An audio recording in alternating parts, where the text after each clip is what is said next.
What's happening, guys? James Blonde here with MMOHuts.com. This time taking a first look at Dead Island Epidemic, a free-to-play zombie MOBA, or Zomba as they like to call it, currently in closed beta from the same publishers as the first two Dead Island games, which is Deep Silver. But this time it's a different developer. It's actually a new developer from Sweden called Stunlock Studios. Now, this game is completely different than the other titles, but it's actually set in the same universe. In fact, the prologue in the game starts you off in what looks to be a top-down version of the first Dead Island game on the beach, and John Cinemoy is actually the one telling you what's going on. Anyway, the game is actually really easy to get into because the characters are set up very similar to whatever MOBA style game you may be familiar with, except maybe the controls. This time it's not really point and click. You actually use W, A, S, and D to move around. Left click does your basic attack, and your skills are set up on Q, E, R, and F, but it actually comes pretty natural. Now, on top of that, there are a couple of cool added mechanics here. For example, you've got a rage meter under your health bar that fills, and once it does, you can do a more powerful basic attack with right click. Now, you don't have to let it fill all the way. You can use it on each of the three marks. You can see it fill as you use your basic attack on enemies, so you kind of charge this up. You also have the ability to switch between a melee and ranged weapon using C, so that kind of adds another strategy to the fight. Switching back and forth can be really important depending on what you're up against and your weapons, which, just like the other Dead Island games, can be crafted and upgraded, and they have their own stats, but I'll talk a little bit more about that in a bit. First, I want to talk about the co-op game modes. Okay, so there are three different types of co-op PvE modes, one of which unlocks later, but the other two are basically the same. They differ based on difficulty and maps. And I want to say the one that unlocks later is also the same, just higher difficulty, but you have to be account level 4 to unlock it. The first one is called Scout Mission. It is easier, and it's nicely set up for low levels to farm for the first two tiers of loot. By loot, I mean crafting materials and blueprints. The second one here, Horde mode, is supposed to be a bit harder, but from what I've learned, it is in fact harder, but either one can be kind of tough because I'm still not exactly sure what determines the difficulty. Maybe it has something to do with your account level, or your character level, or maybe the overall level of your group when you queue up, because you've got this group rating number here. That may have something to do with it. But from what I've been able to tell so far, each game mode has at least 2 different maps that are randomly chosen for you. And who knows, maybe later on the player will be able to choose maps when setting up custom missions, along with choosing difficulty and types of bosses they get to face. Either way, the objective is the same between the two missions. You make your way through a linear environment with 3 other players co-op, taking out zombies and barricades, and looking for supply points. Now, the cool part is that you both have to focus on taking out the barricades and capturing objectives, while at the same time fighting off the waves of zombies with various types of zombies that are coming after you. Luckily, you don't have to protect the objective yet. Can be hard enough to stay alive yourself sometimes, and the game really encourages teamwork. Sometimes you get snared by some of these zombies and you've got to help out your teammates.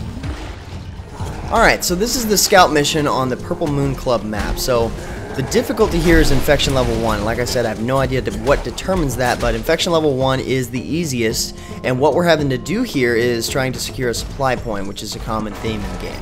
You've got to fight several waves of zombies, most of which are pretty normal mobs. They're just the normal walkers that are around here, and some of them have unique attacks.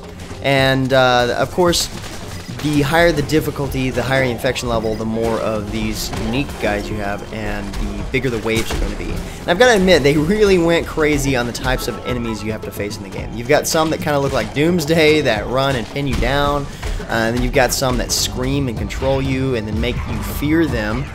And then you've got the most annoying ones that are called pullers, that lasso you with their tongues, and you've got to actually have your teammates help break you away from them, which sucks. When you get pinned down by these guys, you actually can't fight them on your own. So I mentioned earlier that the maps are random, but the mini-bosses and end-bosses at the end of the mission are also random. They are, however, a huge raid version of some of the other zombies that you've had to face. Like this one here is a giant puller, the annoying one. And it's cool because these fights have you work with the environment and each other to either protect yourself from the boss or actually aid in defeating the boss. Like when this guy decides to puke poison everywhere, you've got to run as fast as possible to the water here to get rid of the debuff he puts on you, because if you don't, you'll take never-ending damage over time. Luckily, the game lets you know that you need to make a run for the water over there. Or in this case here, you're going to want to try to get him to latch onto these tanks because they definitely help you do a lot more damage because it stuns him for a little while, making it overall a quicker fight, which is good because you'll notice over here to your left, you've got your objectives and your current time. So in order to get a higher loot and XP bonus, you're going to want to try to beat the mission as fast as possible. So if you keep dying from this guy, well, you might as well just give up, which happens quite often. Sometimes it just gets so hard that teamwork is not there and you can't beat them. But it does make the game pretty cool. These various end bosses are set up a lot like raid bosses, which is very exciting. They get harder as their health gets lower and attack a little bit differently. So you really have to work together as a team to take them down. And if your teammates get killed, yes, you can revive them, but good luck because you're always having to kite these enemies around, and it takes a while to, well, you actually have to constant focus by holding X to actually res someone. So ends up being time you never seem to have. This particular boss is especially hard, the Massive Screamer. You've got to watch out for an attack that she does that bounces back and forth from you and your allies. It hurts. Not to mention she has a global stun that the only way to avoid is to hide behind these walls. And if you get hit by this, then you're just fair game for all of her little zombie friends that she likes to spawn. And another thing is you do have consumables, and by default it's a bandage. It heals over time as long as you're not interrupted by an attack or movement. So if you just like walk away, you stop healing. If you don't have a support class in your group during these fights, you really got to rely on finding some time to heal up, which is a lot harder than you may think it is.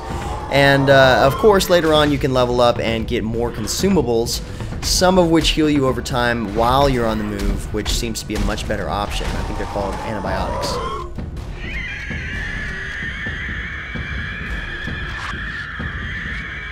So by now you probably noticed that there's several different characters currently in the game. There are 4, sort of. You've got 4 main survivors: Berg, Isis, Amber, and Bryce. All with different roles. Like Amber here is a support class with abilities that debuff the enemy, and some that heal herself and allies. Definitely a good one to have on the team. Bryce is a ranged damage dealer. That's the one I really like. Honestly, his skills are useful, but weird. He uses a modified paintball gun to do various attacks on the enemy. His first skill disables them for a few seconds, and that's really helpful in stunning beefier enemies that that are attacking your team, so that way they can start their attack without interruption. Like this guy who thinks he's the Juggernaut. Bryce also has a sweeping kick that knocks enemies back, and it's really good for crowd control. Plus, he has a barrage attack that deals a lot of damage as you level it up, and his ultimate, which is the weird one, is where he shoots his paintball gun into the sky, killing ducks that fall down in an AoE, damaging and slowing enemies. And like I said, it's weird, but it's actually effective. On everything except bosses, anyway. But yeah, like I was saying, each character has their own role with specific attributes, and you'll notice here that Isis is better with melee weapons than with ranged. And even more so, it says here that she's good with shotguns and fist weapons, whereas someone like Bryce is good with rifles and light weapons, but overall better at ranged weapons versus melee weapons. So this is sort of a kickback to the Dead Island series where each of the characters you could choose from specialized in a specific type of weapon. Now, another thing I like to point out here is as you level up each character, you unlock an augmentation that adds more to an individual skill. Like this one here gives you more damage to his first skill, and this one here gives you a movement increase after casting that skill. And as you level up, you gain more vitality and power. So even now, there's a decent amount of depth to the characters that you can choose from. And we haven't even started talking about the weapons and how their stats influence your character stats. Now, I was saying before that there are 4 survivor-based characters. Well, there are also mutated versions of those characters and armored versions of those characters as well, each with their own unique attributes and specialties. Not really sure why they went that route with the characters, you know, making mutated or armored versions of the same people. But whatever, you know, it kind of offers up that variety. So all in all, there are 12 different characters to play as.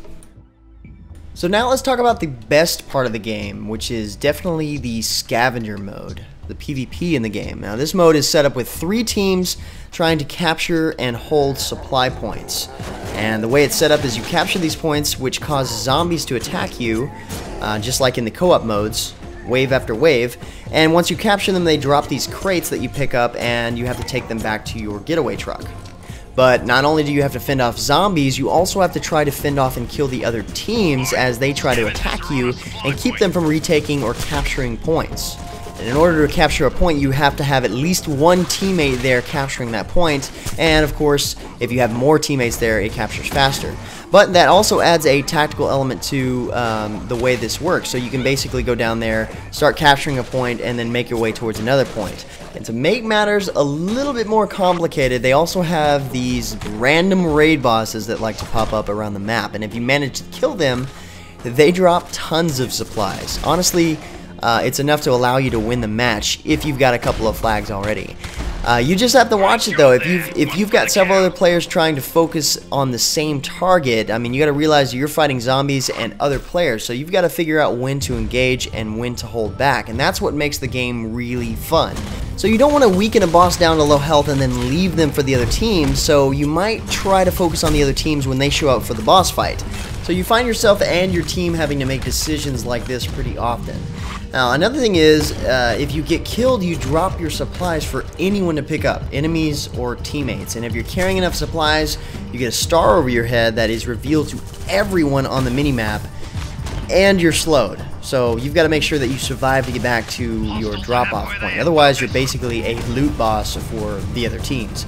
It's honestly a really cool element. It sort of encourages the other teams to chase you down if you've got a lot of loot. You can also drop your loot on purpose in order to, say, pass it to another team member if they're headed back for a drop-off and you need to make it to the next objective quicker, whatever the case may be. So there are a lot of elements in place that make this game mode really fun. Now, when the match starts up, I found that the best thing to do is to run straight to the first barricade and try to bust through it to get to the capture point objectives or loot bosses faster than the other teams. Regular mobs will drop supplies, but they're not really quite enough to worry about, especially if the other teams have a few flags that probably need to be taken from them so that way they don't win. So all in all, the Scavenger PVP mode is actually set up pretty well. I really like the three-way PvP PvE. It's pretty awesome. The only bad part at the moment, and this is something that they can probably fix really quick, is a lot of the times when you join a match, you're up against players that are obviously higher level than you are. They don't seem to have matchmaking in the game just yet, and when you run across other players that have better gear, it makes the PvP that much harder. And if they do in fact have better gear, that's a good indication that they're probably higher level, which also means their character has better attributes in terms of power and vitality. Not to mention they could also have the augmentations on their skills, so that also adds an advantage on their part as well. So they do have some balancing issues in that department, but nothing too major that takes away from the fun aspect of the game mode. It really depends on teamwork too. But I can say it would be nice if they did have a queue system like they do in other mobile games. That way you can see what you're picking, and if you're solo queuing, you can actually play a specific role to balance out your teams.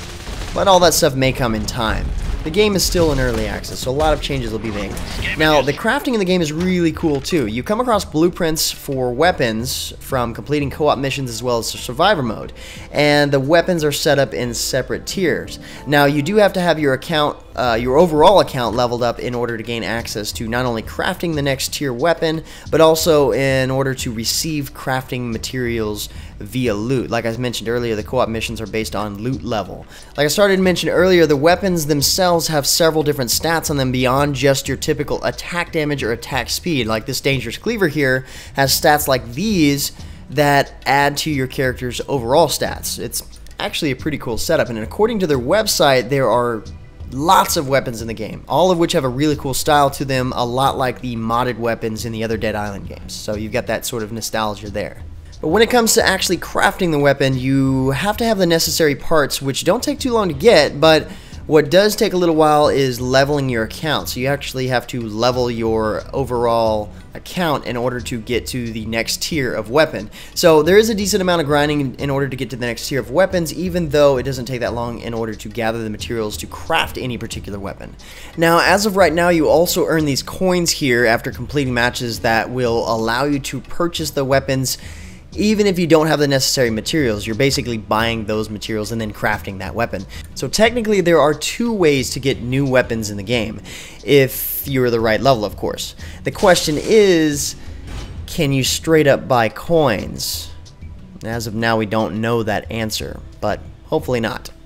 Now with the shop, you can buy other characters with character points, which is another resources, which I'm assuming just come with leveling your account and playing the game like the other resources, just a little slower apparently. What I don't know is, from what I can tell, the other characters are not any better than the original Survivor characters. They're just different, like I mentioned earlier, but the armored and mutated ones are considerably more expensive. My guess is just popularity, but man, they are several times more expensive. And here you can buy some of your other consumables like grenades, decoys, and the different types of bandages and healing elements, some of which act like buffs. And of course, as you level your character up, you gain access to more consumable slots. And if you're in the position where you're close to the next level, you can boost your character or even items in the game by spending unbound XP, and that's actually a really cool setup as well. But anyway, guys, that's pretty much the gist of Dead Island Epidemic. I'm having a lot of fun with the game, and it's clear to see that the game has a lot of potential. Playing with friends in this game is really fun for now. Talking with your teammates definitely helps with the PvP tactics. But like I mentioned before, the game is in closed beta, so you definitely need a key to get in. And it's sort of cool how they have the keys distributed. Apparently, you sign up on their website, and if you get picked, they send you like 5 to 10 keys to give out to your friends. It's kind of like zombie infection. You get infected, now take this and go infect your friends kind of thing. Anyway, guys, thanks for watching. Head over to the MMOHuts game profile from the link below to get more information about Dead Island Epidemic, or DIE for short. But until next time, guys, that's going to be it for me. I'm James Blonde. See you out there, gamers. Amazing work, guys. That's how it's done.